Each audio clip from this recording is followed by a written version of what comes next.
All right. Yeah, that'd probably be best. Kia ora koutou. André is my name. I'm from the Arts Centre.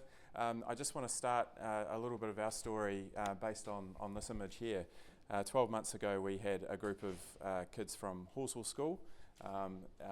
They came in and helped us create some murals, and we asked them to paint what they really liked about the Arts Centre before the earthquakes. These are 7 and 8 year old kids, and they lost their school through the earthquakes. And most of the murals are on our fence now, and they all contain a fudge cottage, at least one fudge cottage, in fact. So, as we contemplate the future of the Arts Centre and the role that it will play in our city, I think it's going to have a fudge cottage somewhere, won't it?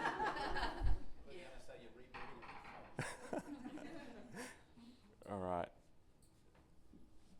Forgive me, I'm just going to try and... Technical support. It does this every time, runs it. Thank you.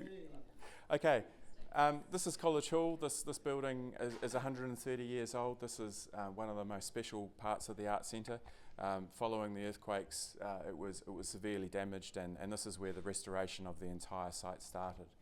We're spending $20,000 a square metre to repair this building. And why are we doing that? This is Category 1 built heritage. All but 2 buildings on our site are Category 1 heritage. And this is Mountford at its best. And interestingly, the construction of this building was delayed by 2 things: earthquakes and lack of money. 2 things that we obviously know too much about now. In terms of the site, I'm struggling. Where are you doing that? Down here in this corner. Okay, sorry. This is an aerial photograph of the site in 1946. Those of you know about the Arts Centre. The site started off as the University of Canterbury, or Canterbury College. There's a lot that's recognisable there, but there's a lot more grass and playing fields and things like that. Fast forward to 20 years to 1966. This is the university outgrowing this site. Every single piece of available land is built upon. And the reality is that the damage that this created to the site and the heritage of the buildings was material, and has taken a long time to actually make good. So the Arts Centre Trust Board was created at the end of the 1970s, and the next image, whoa, yay! The next image is 1986, and this is probably what most of you remember as the Arts Centre, with the exception, I think, of this building on what we call Market Square. And then year 2000, I really like this image. This is normal sort of scenario for us. People out in the sun enjoying the site, lots of nice trees and so on. So in an overall sense, we've got 23 buildings. 22 of those were red stickered through the earthquakes. $290 million in 7 years is what it's going to take to restore all of this. Right now, we've got to find a lot of money through that process as well. We've got nearly $100 million shortfall between what we have and what we need, but we're boxing on. We've got $80 million of construction underway at the moment, and this is an image of College Hall, which is used to set dimensional accuracy and some of the laser scanning that sits behind that. One of the benefits of having a really large site is you've got lots of milestones along the way.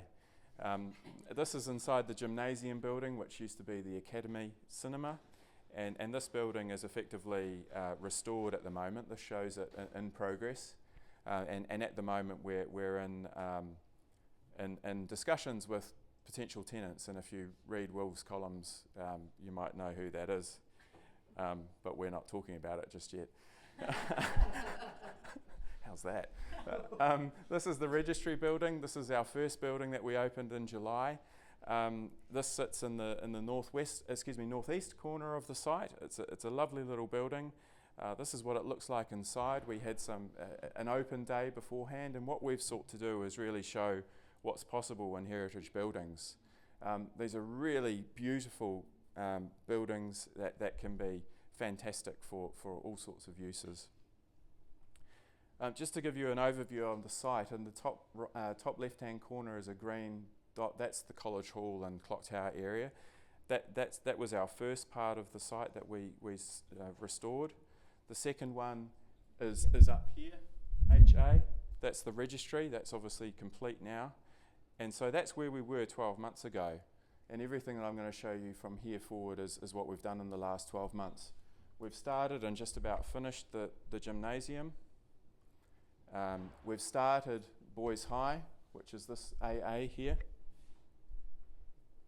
We've started chemistry, which is EA down the bottom there on Hereford Street. We've started the library, which is GC, which sits in the middle of the site and the two quads. We're drilling wells for oil, no groundwater, to heat the site. We've got one well drilled to 130 metres. These buildings, for the first time in their lives, when they reopen, will be heated properly. All right. And we're just about to start the arcades and the common room. And what you see there will all be open in 2015. And there'll be some other things that are open before that. So 2015 is going to be a big year for us at the Arts Centre. To inform all of that, we've been actually using this time to recast our vision for what the Arts Centre will be in Christchurch and the way in which it will relate to our community. This is important because we've got a whole lot of physical construction that we need to get through, and we need to have a sensible basis for informing what we do. What we're trying to do through this process is evolve and reconnect with our local community in a much stronger way, so that the Arts Centre will be a place which is more about local people ahead of visitors. It was a place for visitors before in a lot of ways. We want all of you to know that you can come to the Arts Centre and have a great time or work there, and that this is a place that would welcome and embrace you. Through that process also, we need to make sure that the financial viability of the site is resolved. And that if the Arts Centre was a business pre-Quakes, it would have been insolvent. So we're taking the opportunity to address that as well. So our vision for the future is that we want to create a hub of creative entrepreneurs at the heart of Christchurch that is undeniably 21st century in every way. Capacity building, content rich and digitally enabled. In order to do that, we've got 4 pillars which underpin that. The first is supporting pathways as well as practice, and this is really about a renewed focus on education and the upskilling of amateur and creative practitioners. We want to focus on the creative industries because this is a way to really broaden our focus beyond the arts and craft that we did before. We want to create high quality content and interfaces, and we want to design our soft and hard infrastructure in a way which is coherent and facilitates digital presence, Wi-Fi and other things. Putting all that together, the uses that we... that's 8 minutes. Kimberly was worried about me. Sorry, just about finished.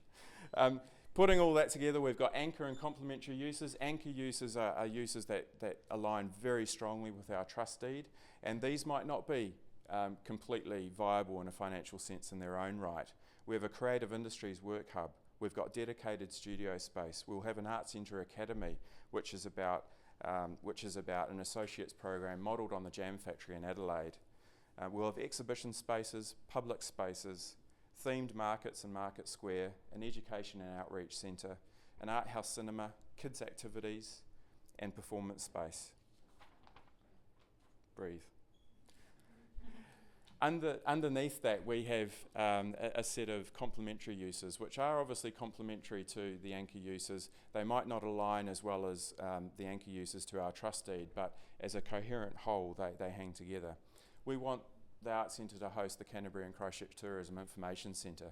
We want that because wherever that is will bring 2.5 million people every year.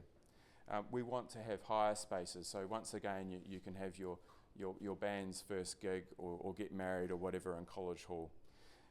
We want to offer leadership and education retreats. We will have hospitality venues, dining, bars, food and beverage. We will have boutique accommodation, and we'll achieve that through converting some of our our long stay apartments into more bed and breakfast style accommodation. We want to host a satellite of the Christchurch City Council's library to create a library, reading room, public thinking space, creative space.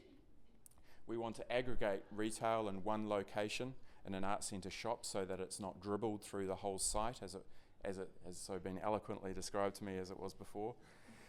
And because we need to fundraise, we want to dedicate a little bit of our space to people who are our friends and who are our supporters, and create shared space where people can meet, not unlike this, and use for their benefit. So, thank you.